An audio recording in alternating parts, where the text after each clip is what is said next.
හයි කාමද ඉතින් මගේ ඉතින් සිම්පල් බ්‍රෙක්ෆස්ට් රෙසිපි එකක් තමයි අද ගෙනාවේ.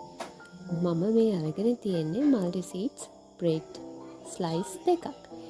ඒකට මම ඇස්ට්‍රා ගාගෙන ඊට පස්සේ චීස් ස්ප්‍රෙඩ් එකෙන් පොඩ්ඩක් ගාගන්නවා. පාන් පෙති දෙකේම ගාගන්නවා. එතකොට තමයි මේක රස. ඔයාලා කැමති නම් බටර් දාගන්න පුළුවන්. ඔයාලා කැමති විදිහට ඒක දාගන්න. චීස් ස්ප්‍රෙඩ් එක අනිවාර්ය නෑ. ඇස්ට්‍රා හරි බටර් හරි විතරක් තිබ්බත් ඇති ඉතින්. ඔයාලා මොනවද සාමාන්‍යයෙන් බ්‍රෙක්ෆාස්ට් එකට ගන්නෙ? අද මගේ නිවාඩු දවසේ ඉඳදී මම මෙන්න මේ වගේ පොඩි පොඩි ඉතින් කෑම රෙසිපීස් try කරලා බලනවා.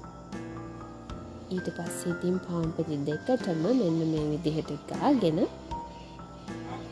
සැලඩ් කියුකම්බර් පෙති ටිකක් අරගෙන මම මෙන්න මේ විදිහට ලස්සනට උඩින් තියාගන්නවා. ඊට පස්සේ ඉතින් එග් බුල්සයි එකක් අරගෙන ඒක තියාගත්තා.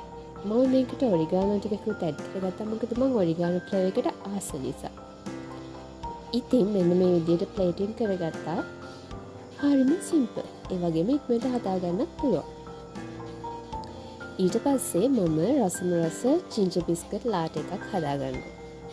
ඒක ඉතින් හදාගන්න මෙන්න මේ විදිහට ඉන්ස්ටන්ට් කොෆි පොඩි කප් එකකට දාලා ඔයාට කැමති විදිහට සීනිත් ඇඩ් කරලා ඊට පස්සේ ඉතින් උණු වතුර එකතු කරලා පොඩක් එක දිය වෙනකන් මික්ස් කරගෙන පැත්තකින් තියාගන්න. ඊට පස්සේ ඉතින් මෙන්න මේ වගේ රැයක් එළි වෙනකන් ෆ්‍රෙෂ් මිල්ක් වලට දාලා තියාගත්ත ජින්ජර් බිස්කට් මෙන්න මේ විදිහට පෙරාගෙන පොඩක් ඒකේ පියුරි එක වගේ අර මිල්ක් එකට මික්ස් කරගන්නකම් මෙන්න මේ විදිහට හදාගන්න.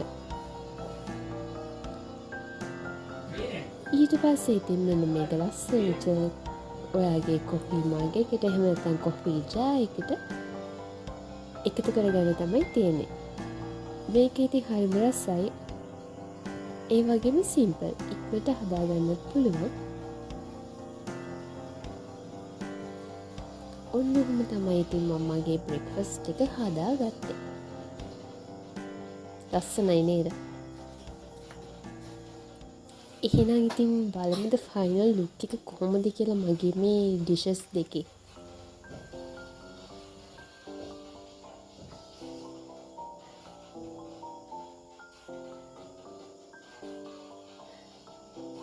මෙන්න තියෙනවා. හරිම ලස්සනයි නේද? ලස්සන වගේම තමයි රසයි. ඔයාලත් ඉතින් හදලා බලන්න. එහෙනම් bye. Thank you.